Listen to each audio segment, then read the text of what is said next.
This is my Swag Off-road Pressbrake. I got to do some maintenance today, so I figured I'd show you what I'm modifying, and somebody asked a question about some of my dies. So what I'm modifying is this piece of tube here. This piece of tube here used to have a rod that went up through the center of it. You'll see it on the lower die, and that's what guided everything. But at some point it got bent and it galled up and it wanted to jam up. So what I did is I took these two pieces of angle iron and use them like rails now, and I'm going to grease the inside of it, and that'll be what guides the die up and down. Another thing that I did since I'm doing that, I epoxied some magnets onto a scale. So now I can put this scale here, set it to where the top of the die is, and it'll help me keep the brake even as I go down. I'm really happy with the Swag brake. The only thing I might change is I may make a manifold instead of using this. Sometimes the jacks will get a little out of balance, and you could just take and give it a pump and it'll even itself out. But I think maybe if I had a tube that went across with 3 manifolds, it would feed a little more even, and that might help it. I don't know. I do know that I'm going to like this guide better. I left 2 inches here for the lower die to still sit in. And now I'll take you out and show you the dies, and you can see what I mean about how the guide worked. But it's been a great brake. We've done a lot of stuff with it and a lot of interesting things. So this is the lower die bed, and you can see the rails that would go inside of those pieces of tube, and you can see where it kind of caught it and galled it up. This one is the worst. It really galled it up. And how the bed system works is this initial piece of angle iron gives you like a 2.5 inch open V.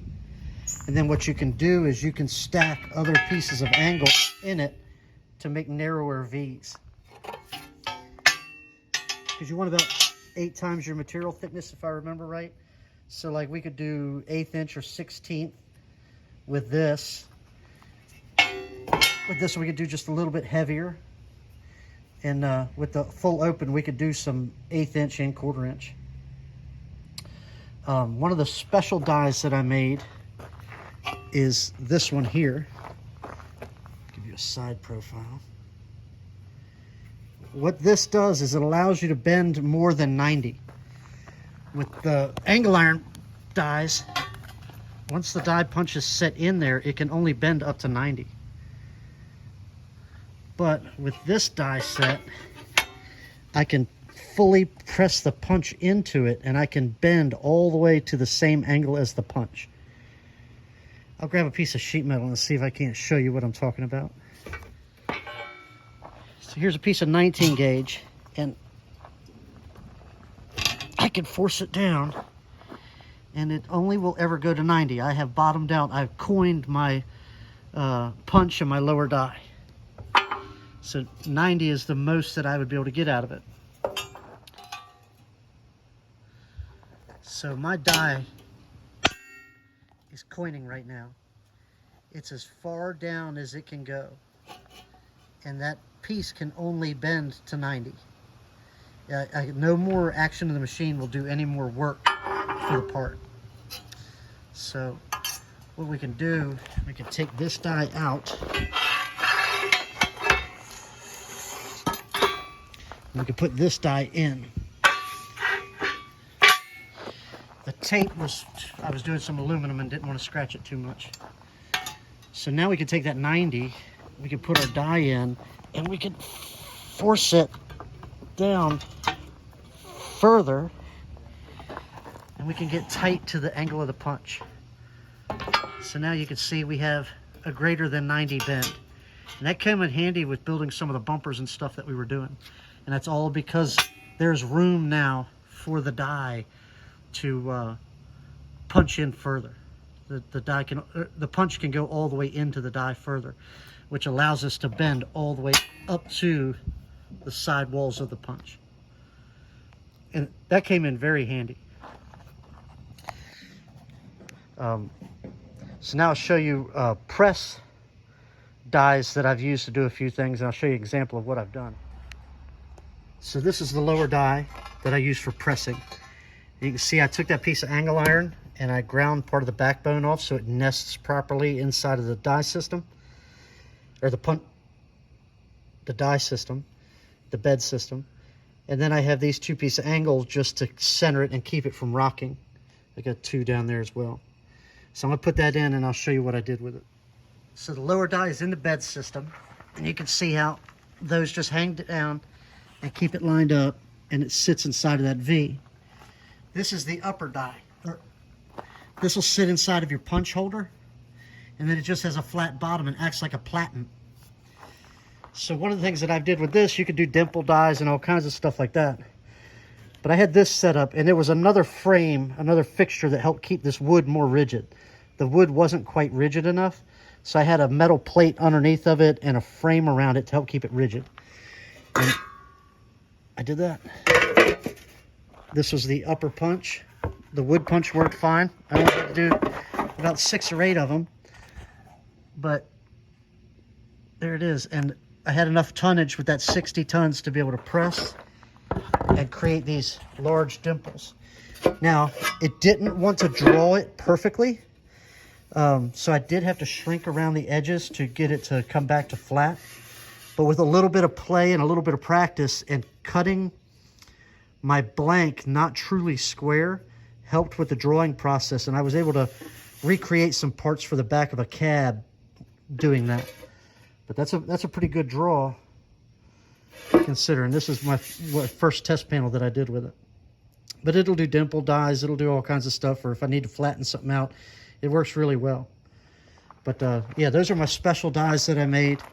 The only other special die that I have you can actually get as a factory part, and that's gooseneck dies. Let me grab one of those and I'll show you what it does. So what the gooseneck allow you to do is to put a bend and another bend in close proximity, and see how it allows clearance for this other bend to be here. If you were to try to do it with a regular die, you could see that you have interference right there. So it eliminates that interference. Everything I've used with this worked great. I've had it for about 5 years, and this is the first real maintenance that I've had to do to it.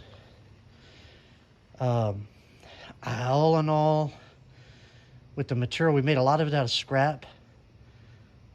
With all the dies and the stuff that I've made, I probably have maybe 4,000, 4,500 in mine. Would I do it again? Sure. Is it going to take the place of a regular hydraulic press brake? No, but it's going to get you by, and it's good. You've made a lot of neat parts. Made a lot of really good bumpers with this. And what I'm going to do with my modification is just cut this off here and clean it up, and that way everything can go back into this won't be in the way for those pieces of angle that I added. Here we are, back to being reassembled.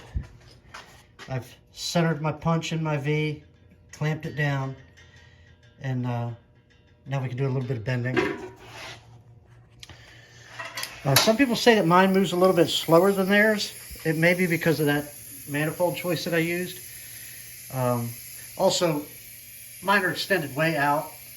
That's so that I could have as much room as I could in between the beds, but no matter where I was, I'd always be able to use the factory bed and V die. But for certain things, I will adjust the threads out and get it down lower so it's not as much up and down and all that. But I needed it to have as much room as I could, and I just haven't adjusted it again. You can see the scale. I use the scale to judge how evenly everything is coming down.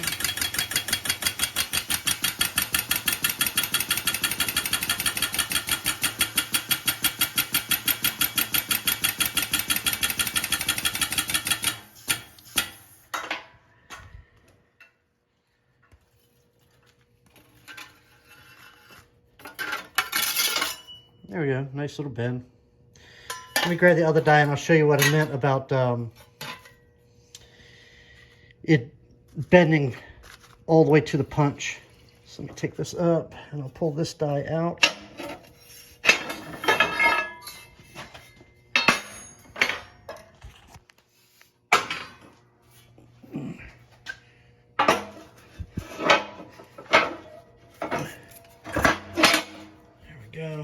I got it rocking a little bit. I got it clamped a little too much.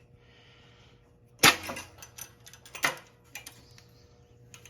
we go. So I'm gonna put that in like that.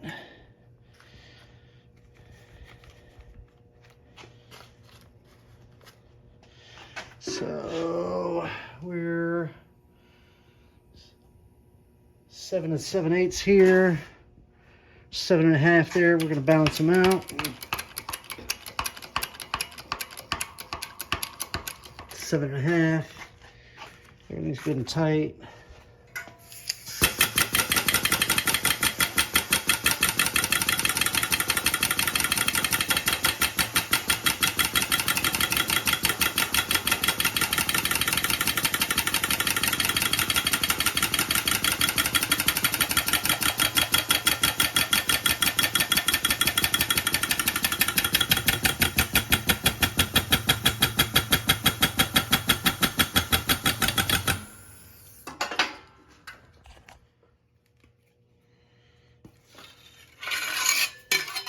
Now you can see the difference. This is with just the stock angle iron bed, and that is with our round stock die that allows us to bend beyond 90.